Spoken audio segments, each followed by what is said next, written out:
Hello my dear student Memon sir, एक बार फिर से अपने इस नई वीडियो के साथ आप लोगों का अपने YouTube channel Patel coaching centre में आपका स्वागत करता हूं। देखिए बच्चों, आज मैं आप लोगों को क्लास 12th के फिजिक्स में जितनी आपके मेन प्रैक्टिकल हैं, ठीक है, इसमें बच्चे बहुत परेशान रहते हैं। उसको पूरा लिखना, प्रैक्टिकल काफ़ी जगह पर प्रैक्टिकल करवाए भी नहीं जाते हैं, ठीक है। तो बच्चों को बस वैसे ही मतलब कि तमाम पाए के आइडो से मतलब कि नोट करने के लिए दे दिया जाता है। तो आज मैं आप लोगों को, ठीक है, इसमें एक प्रैक्टिकल करवाऊंगा। उसका पूरा लिखित यानी एकदम कैसे ही आपको एग्जाम में पूरा लिखना है, प्रैक्टिकल फाइल कैसे लिखना है, ठीक है, वो पूरा इसी व्यवस्थित ही ढंग से जैसे पूरा जैसे लिखा जाता है, ठीक है, उसी प्रकार से पूरा यहाँ पर मैं आपको लिख के पूरा समझा रहा हूँ। तो चलिए फिर स्टार्ट करते हैं। ये देखिए आपकी फाइल है फिजिक्स की, बड़ी मेहनत हमने की है और आप लोगों के लिए, ठीक है, ये नई फाइल खरीद के लेकर आए हैं। फिर उसके बाद इसमें पूरा अपने हाथों से लिखे हैं प्रैक्टिकल को, ठीक है, रीडिंग बाय रीडिंग प्रैक्टिकल पूरा। तो चलिए स्टार्ट किया जाए। पहली बात तो पहले वीडियो को स्टार्ट करने से पहले जो भी स्टूडेंट हमारे चैनल पर नए हों, ठीक है, वो चैनल को सब्सक्राइब कर लें। बस आपसे और कुछ नहीं चाहिए, ठीक है, चैनल को सब्सक्राइब कर लें। और इसके बाद आपका ये वीडियो अपने जितने भी फ्रेंड सर्किल में हो आप उनके पास भेजिए, जिससे वो लोग भी इस प्रैक्टिकल को कंप्लीट कर सकें, लिख सकें, ठीक है। क्योंकि जो प्रेशर आपके ऊपर है वही प्रेशर दूसरे विद्यार्थियों के भी ऊपर है। तो चलिए फिर, काफ़ी देखिए आप कोई भी कंपनी के ले सकते हैं, ज़रूरी नहीं कि यहाँ पर, ठीक है, एक्सीलेंट का ही लीजिए। तो फाइल देखिए कुछ इस प्रकार से होती है। नेम होता है आपका, रोल नंबर होता है, क्लास होता है, एग्ज़ाम नंबर, ठीक है। फिर आपका देखिए इस प्रकार से पूरा ये जो भरना रहता है। तो ये सब खैर जब पूरा प्रैक्टिकल आप कंप्लीट लेंगे तो उसके बाद में फिर करवा जाएगा। और यहाँ पर प्रैक्टिकल का इंडेक्स देखिए दिए रहता है। जितनी भी आप practical name of the experiment, जितने प्रैक्टिकल आप इसमें लिखेंगे, ठीक है, सीरियल वाइज से वहाँ पर ऑब्जेक्ट वाला पॉइंट यहाँ पर ही लिखा जाता है, ठीक है। और ये प्रैक्टिकल कितने पेज में आए, कितने पेज से कितने पेज तक, वो पेज नंबर डाला जाता है, ठीक है। और ये आपको होता है कि आपने कब एक्सपेरिमेंट किया था, ठीक है। बाकी यहाँ पर टीचर की साइन होती है। और इसके बाद तो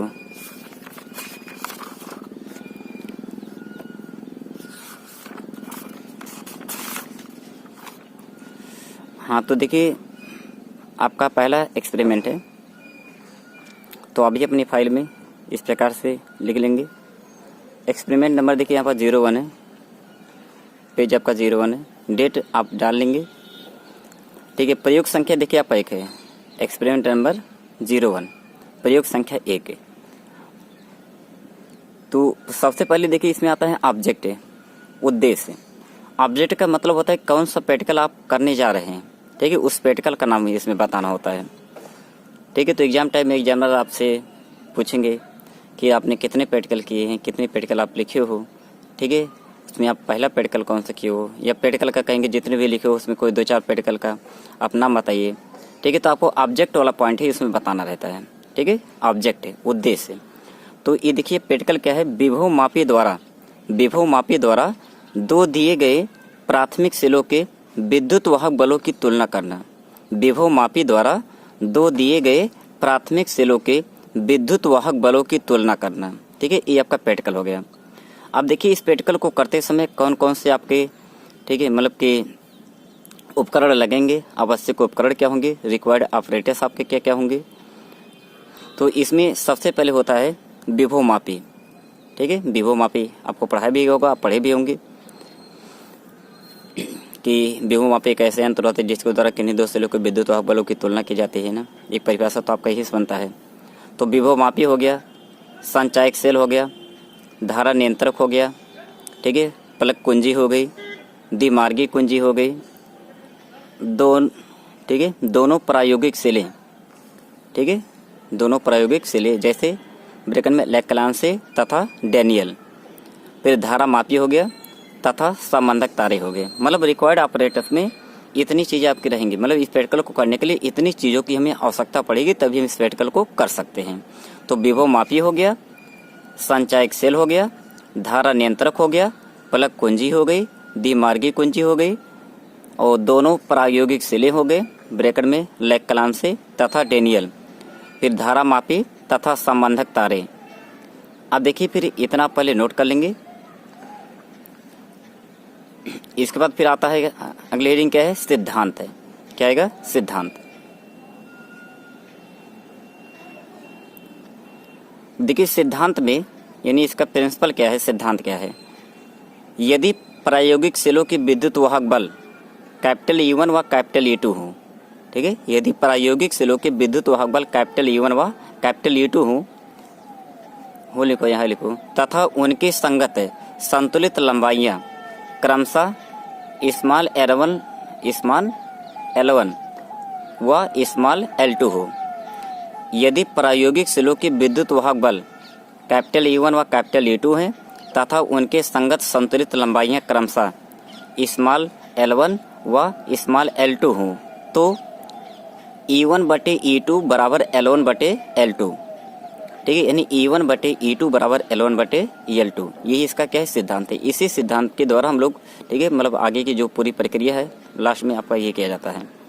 तो सिद्धांत हो गया, यदि प्रायोगिक सेलों के विद्युत वाहक बल कैपिटल E1 व कैपिटल E2 हैं तथा उनके संगत संतुलित लंबाइयाँ क्रमशः स्मॉल L1 व स्मॉल L2 हो तो E1 बटे E2 बराबर L1 बटे L2, ठीक है। तो इतना पहले आप यहाँ तक कंप्लीट कर लेंगे।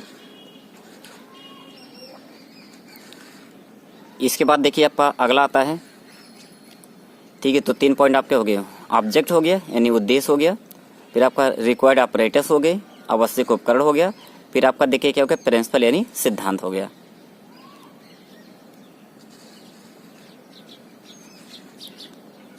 इसके बाद देखिए ये सबसे मेन होती है ऑब्जर्वेशन टेबल, प्रेक्षण सारणी। तो टेबल को बनाते समय देखिए हमेशा प्रयास करिए कि आपका, ठीक है, मतलब कि पूरा आ जाए, नहीं तो फिर इसको पट करके बनाना पड़ता है कापी को।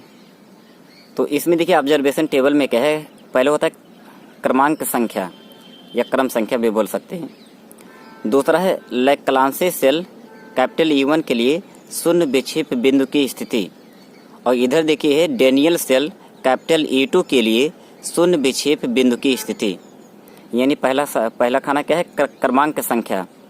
फिर देखिए दूसरे खाने में क्या है, लेक्लांसे सेल कैपिटल E1 के लिए शून्य विक्षेप बिंदु की स्थिति, और इधर है डेनियल सेल कैपिटल E2 के लिए शून्य विक्षेप बिंदु की स्थिति।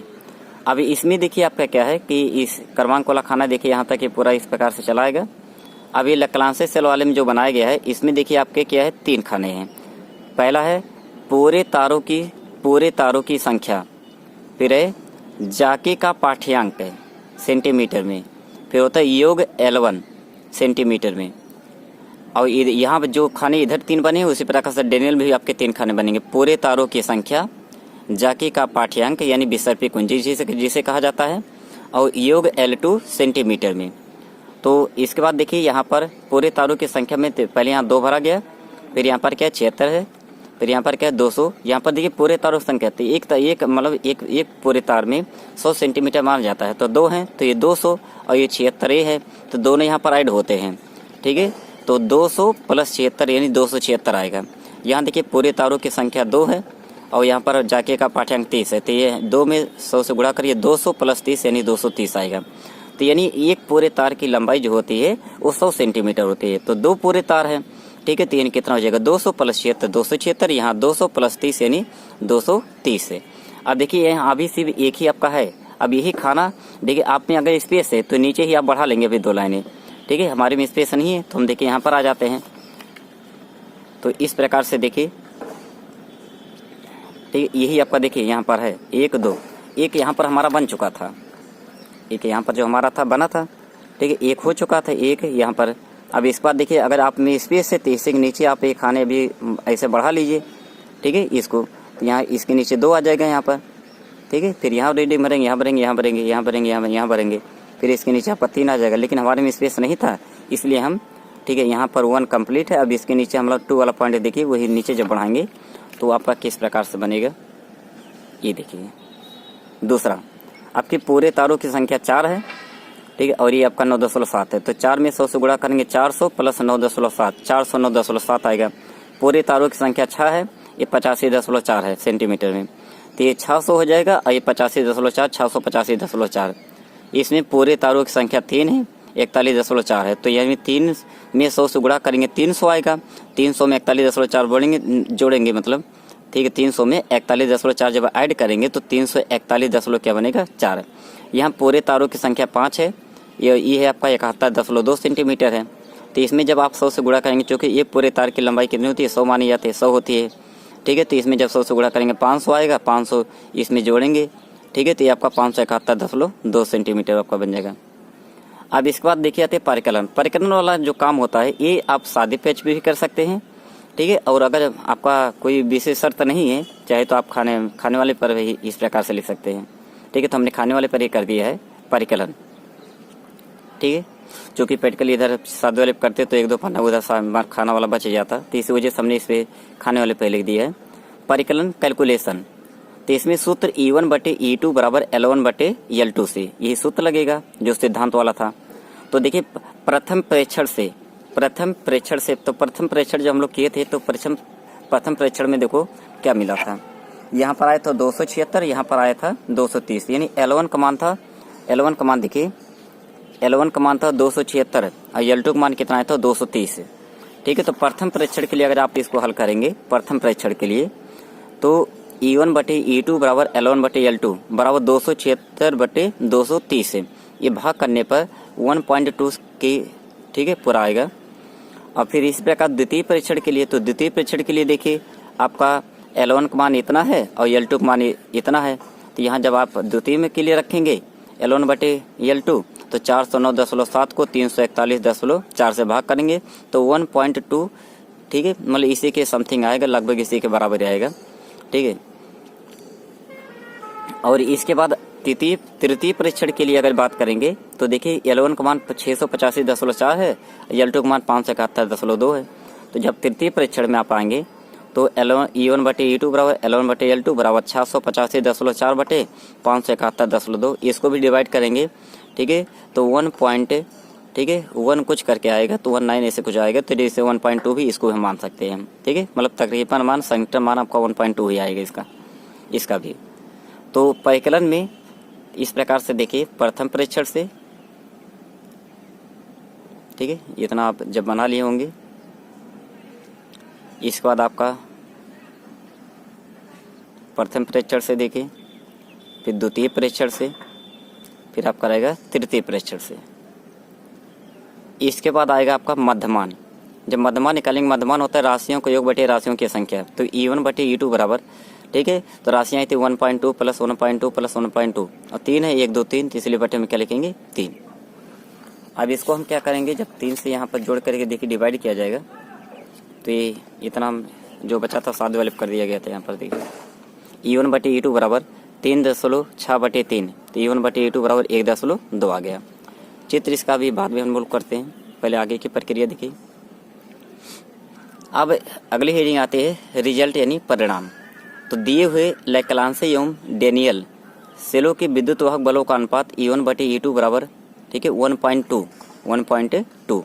तो चाहो तो आप इसको 1.2 बाई, ठीक है, मतलब 1 लिख करके आप इसको अगर सॉल्व कर देंगे तो यानी 12/10 आ जाएगा। तो काटे पर 6/5 बन जाएगा, तो 6/5 भी लिख सकते हैं, ठीक है, नहीं तो आप ऐसे रहने दीजिए, कोई दिक्कत नहीं। अब देखिए प्रैक्टिकल को करते समय क्या क्या सावधानियां बरती जाती है, प्रिकॉशंस, सावधानियां वाला पॉइंट है। तो सावधानियों में देखिए पहला है सभी सेलों के धनात्मक सिरे विभव मापी के एक ही सिरे पर जुड़े होने चाहिए, यानी जितने सभी सेलों के जो धनात्मक सिरे होते हैं विभव मापी के एक ही सिरे से जुड़े होने चाहिए। फिर अगला आपका है पॉइंट 2, संचायक सेल का विद्युत वाहक बल सेल E1 व E2 में से प्रत्येक के विद्युत वाहक बल से अधिक होना चाहिए, अन्यथा शून्य विक्षेप की स्थिति प्राप्त नहीं होगी, ठीक है। मतलब कि जो संचायक सेल का विद्युत वाहक बल होना चाहिए वो दोनों सेलों E1 व E2 में से प्रत्येक के विद्युत वाहक बल से क्या होना चाहिए, अधिक होना चाहिए। अगर अधिक नहीं होगा तो हमें शून्य विक्षेप की स्थिति हम प्रैक्टिकल करते हैं लेकिन प्राप्त नहीं होगा। तीसरा है तार एक समान मोटाई का या व्यास का होना चाहिए, अन्यथा तार का, ठीक है, तार का जो विभव प्रवणता का मान है सब जगह एक समान नहीं होगा, ठीक है। अगर तार मतलब कहीं पर कम ज़्यादा मोटा है, कहीं पर कम मोटा है, ठीक है, मतलब उसका व्यास हर जगह पर समान नहीं है, तो इससे क्या होगा, इसकी विभव प्रवणता में अंतर आ जाएगा। चौथा पॉइंट है, तार में अधिक समय तक धारा प्रवाहित नहीं करनी चाहिए, अन्यथा तार गर्म हो जाएगा और तार का प्रतोद बदलने के कारण विभव प्रवणता बदल जाएगी। मतलब ऐसे तार में बहुत ज़्यादा समय तक हम धारा का प्रवाह नहीं करेंगे, क्योंकि अगर ज़्यादा समय तक धारा का प्रवाह करेंगे, ठीक है, तो उससे क्या होगा, तार गर्म हो जाएगा। अगर गर्म हो जाएगा तो यानी क्या होता है, यानी ताप का जो होता है प्रतोद पे प्रभाव पड़ता है, ठीक है, तो यानी उससे क्या होगा, प्रतोद बदलने के कारण विभव प्रवणता का मान क्या होगा, बदल जाएगा। और पाँचवा पॉइंट होता है, तार पर जो जाके यानी विसर्पी कुंजी होती है, दबानी या रगड़नी नहीं चाहिए, अन्यथा तार का व्यास सर्वत्र एक समान नहीं रहेगा। ठीक है, तो ये मतलब ये 5 मुख्य पॉइंट होते हैं, तो इनको भी आपको नोट कर लेना है इस प्रकार से। ठीक है, तो ये आपका प्रैक्टिकल एक कंप्लीट रहेगा। अब इसमें देखिए चित्र कौन कौन से बनाने हैं, जो इसमें आपके कंपलसरी चित्र हैं।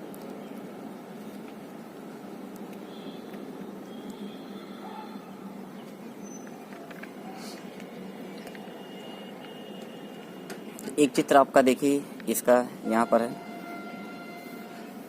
एक बार प्रैक्टिकल को पूरा भी हम बाद में कर देते हैं। देखिए पहला चित्र आपका ये है,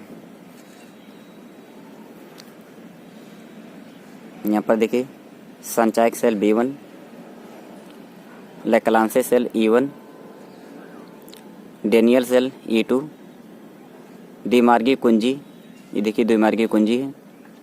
यहाँ पर देखिए धारा मापी है कैपिटल G, ये क्या होता है, विभव मापी है।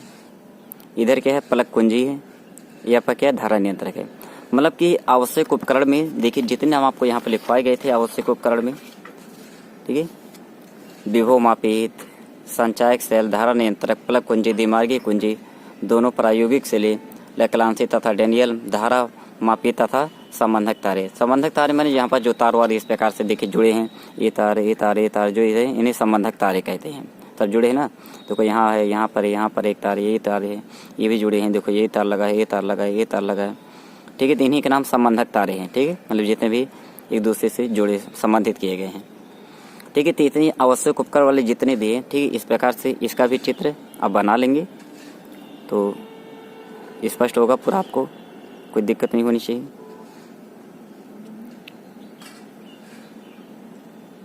ये तो पहला चित्र हो गया। और इसके बाद आपका देखिए जो इसमें दूसरा चित्र जो हमें बनाना है, ये देखिए आपका इसका दूसरा चित्र है। ये शंट है, कुंजी आपका लगा है, यहाँ पर देखिए सेल लगे हैं, पॉइंट A पॉइंट B है, B1 है, एक K1 है, आपका धारा नियंत्रक है। ठीक है, तो ये दूसरा चित्र आपका है, इसको भी आपको बनाना है।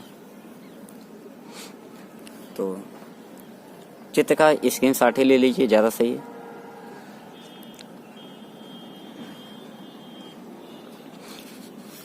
तो ठीक है बच्चों, फिर अगले वीडियो में अगले प्रैक्टिकल के साथ हम लोग मिलेंगे। तो ये वीडियो अपने फ्रेंड सर्किल में सभी मित्रों के पास शेयर कर दीजिए और सभी लोग वीडियो को चला के ही देखें। तो ठीक है।